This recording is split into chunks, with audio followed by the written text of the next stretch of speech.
اعوذ باللہ من الشیطان الرجیم بسم اللہ الرحمن الرحیم۔ سب ویڈیو دیکھنے اور سننے والوں کو السلام علیکم۔ ہمارے چینل کے پیارے ویورز، آج ہم تلاوت کریں گے سورہ ہود کی آیت نمبر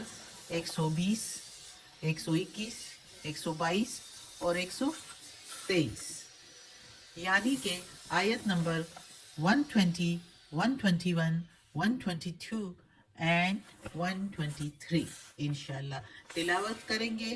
ترجمہ کے ساتھ اور تفسیر کے ساتھ۔ تو چلیے شروع کرتے ہیں آج کا سبق، لیکن شروع کرنے سے پہلے چینل کو سبسکرائب کریں، بیل نوٹیفیکیشن کو آن کریں تاکہ اگلی ویڈیو آپ کو آسانی سے ملتی رہے، اور ہو سکے تو شیئر بھی کریں تاکہ زیادہ سے زیادہ لوگ دیکھیں تو آپ کو بھی زیادہ ثواب ملے اور مجھے بھی۔ تو چلیں اب شروع کرتے ہیں آج کا سبق۔ اعوذ باللہ من الشیطان الرجیم بسم اللہ الرحمن الرحیم۔ وَكُلًّا نَقُصُّ، وَكُلًّا اور ہر ایک یا سارا کچھ یا سب کچھ، نقص بیان کیے ہیں، ہم نے بیان کیے،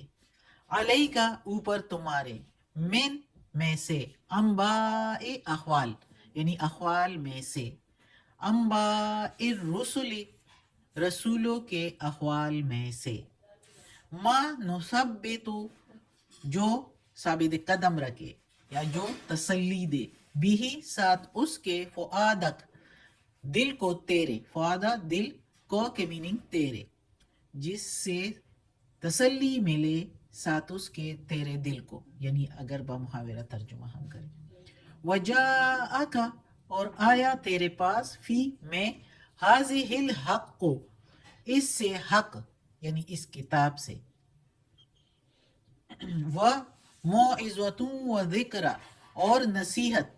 و کے میننگ اور موعظۃ نصیحت، موعظۃ و ذکر اور یاداشت، ذکر ذکر یعنی یاداشت، اس کا دوبارہ ذکر کرنا، یاد کرانا، للمؤمنین مومنوں کے لیے۔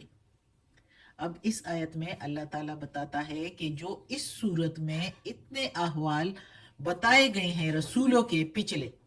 کافی رسولوں کے احوال اس صورت میں ہم نے پڑھے ہیں، حضرت لوط علیہ السلام، حضرت ہود علیہ السلام، حضرت صالح علیہ السلام، شعیب علیہ السلام، موسیٰ علیہ السلام، ابراہیم علیہ السلام، اتنے پیغمبروں کے قصے جو بھی ہم نے اللہ تعالیٰ کہتا ہے بیان کیے ہیں، اس میں ہر چیز اوپر تمہارے اس میں سے ہر چیز کا ذکر کیا ہوا ہے رسولوں کے احوال میں سے، کہ کیا چیز بہتر ہے کیا چیز نہیں، اور رسولوں کے ساتھ اس کی قوموں نے اور امتوں نے کیا کیا جو ہے انہوں نے رویہ اختیار کیا ہے رسولوں کے ساتھ۔ تو وہ سارا کچھ ادھر بتایا ہوا ہے اللہ تعالیٰ نے اس صورت میں رسولوں کے احوال میں سے۔ تو کیوں بتایا ہے؟ اس لیے کہ رسول صلی اللہ علیہ وآلہ وسلم، محمد صلی اللہ علیہ وآلہ وسلم کو تسلی ملے کہ پچھلے لوگوں نے پچھلے رسولوں کے ساتھ کیسے کیسے احوال کیے، تو اسے تسلی ملتی رہے۔ اور اس سورہ میں وجاءک فی حاضح الحق، اس سورہ میں یعنی آپ کے پاس حق آیا اور نصیحت اور یاداشت مومنوں کے لیے، یعنی محمد صلی اللہ علیہ وآلہ وسلم کو تو بتایا گیا، تو اس کے دل کو تسلی دی گئی، اور دوسرے مسلمانوں کو کے لیے بھی محمد صلی اللہ علیہ وسلم کو تو مخاطب کیا گیا، لیکن سنایا گیا دوسرے مسلمانوں کو بھی، تاکہ وہ جو ہے واقعات سن کے تو ان کو بھی نصیحت ملے اور یاداشت ملے کہ پچھلے قوموں نے کیا کیا کیا۔ جب ایک آدمی سنتا ہے کہ میرے پچھلی قوموں نے، میرے آباء و اجداد نے، پچھلی قوموں نے کیا کیا کام کیے، یعنی فلاں فلاں جرم کی سزا میں ان کو ہلاک کیا ہے، تو ان سے بچنے کی وہ کوشش کرتے ہیں۔